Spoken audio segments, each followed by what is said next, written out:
pessoa ou pessoas que estão assistindo. Nesse vídeo, nosso grupo vai apresentar sobre o Auguste Comte e a maneira de pensar racionalmente sobre a filosofia contemporânea. Nosso grupo é formado por Fabrício, Valéria, Bruna, Raíssa, Derlane, Milena e Aline. Nessa mesma ordem será feita a apresentação, mas não se preocupe, cara espectador, vai ter em algum lugar do vídeo sinalizando quem estará falando no momento. Antes de entrarmos no assunto principal do vídeo, precisamos saber se você sabe o que é filosofia contemporânea. E aí, sabem? Sim? Ótimo! Não? Então vamos lá. A filosofia contemporânea tem como marco a Revolução Francesa. A partir do século XVIII, em 1789, nesse momento são realizadas diversas descobertas. Destaque-se a eletricidade, o uso de petróleo e do carvão, a invenção da locomotiva, do automóvel, do avião, do telefone, do telégrafo, da fotografia, do cinema, do rádio, etc. Esse período é marcado pela consolidação do capitalismo, gerada pela Revolução Industrial Inglesa, que tem início lá em meados do século XVIII. Foi a partir disso que torna-se visível a exploração do trabalho humano, ao mesmo tempo que vislumbra o avanço tecnológico e científico. Os acontecimentos desse século foram essenciais para formular essa nova visão do ser humano. Assim, a filosofia contemporânea reflete sobre muitas questões, sendo que a mais relevante é a crise do homem contemporâneo, que merece destaque as guerras mundiais, o nazismo, a bomba atômica, a Guerra Fria, a corrida armamentista, o aumento das desigualdades sociais e a degradação do meio ambiente. Agora que já estão cientes do que seja essa tal filosofia contemporânea, vamos para o incrível Auguste Comte. Nos seus primeiros escritos, Comte já observava formar uma nova ciência, a sociologia, que recebeu inicialmente o nome de física social. O objetivo primeiro de Comte, com sua recém-criada área do conhecimento, não era apenas interpretar os fenômenos sociais e as transformações abruptas observadas em seu tempo.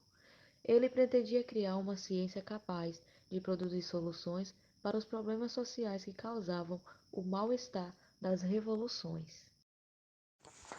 Comte era funcionalista e afirmava que a sociedade é um organismo vivo e que o todo justificava o meio. Ou seja, se uma parte do meu corpo parar de funcionar, a depender da parte, eu continuo a viver, porém com dificuldade, ou então o restante do corpo vai se sobrecarregar. Outro exemplo: se um dos meus rins parar de funcionar, eu vou continuar vivendo, porém, vou ter que tomar alguns cuidados, por exemplo, passar a fazer frequentemente a hemodiálise.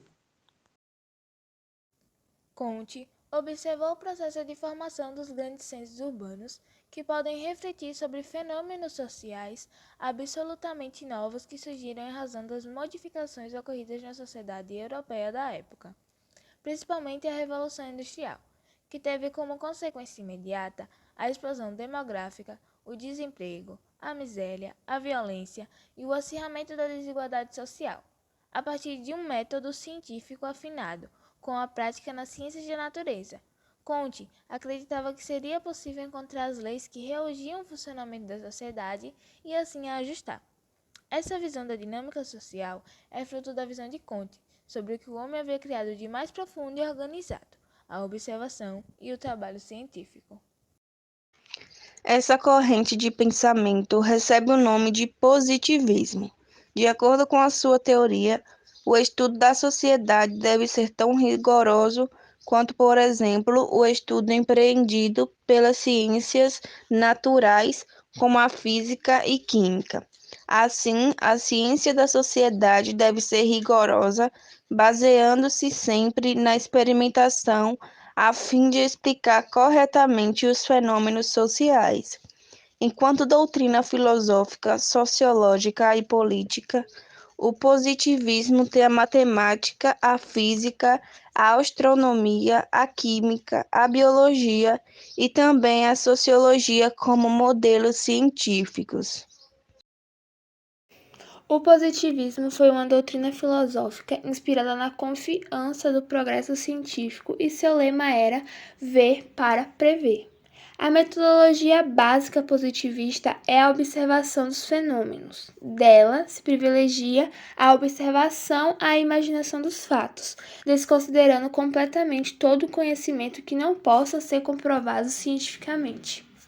Essa teoria se opôs aos preceitos da metafísica, ou seja, que vão além do físico. Isso porque estas se destacam segundo seus valores cumulativos e transculturais, ou seja, que veio da mistura de outras culturas ou até mesmo que foram passadas de geração em geração. Então, Milena, podemos dizer que o positivismo é a romantização da ciência? Sim, ele é, pois ele deposita sua fé na onipotência da razão, e é também uma classificação totalmente cientificista do conhecimento e da ética humana, onde se desconfia da introspecção como meio de atingir o conhecimento, porque nelas não há a objetividade na informação obtida, tal como nos fenômenos não observáveis. Estas seriam inacessíveis à ciência, uma vez que ela somente se fundamenta em teorias comprovadas por métodos científicos válidos. O positivismo atualmente pode até ser criticado por alguns filósofos e sociólogos atuais, pois ele exclui qualquer outra forma de conhecimento e põe a ciência como superior a todas.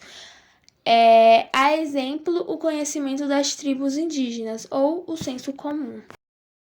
Por fim, vale dizer que a ideia-chave do positivismo kantiano é a lei dos três estados. Estados no sentido de etapa ou nível do conhecimento humano, de como esse conhecimento foi construído ao decorrer dos anos.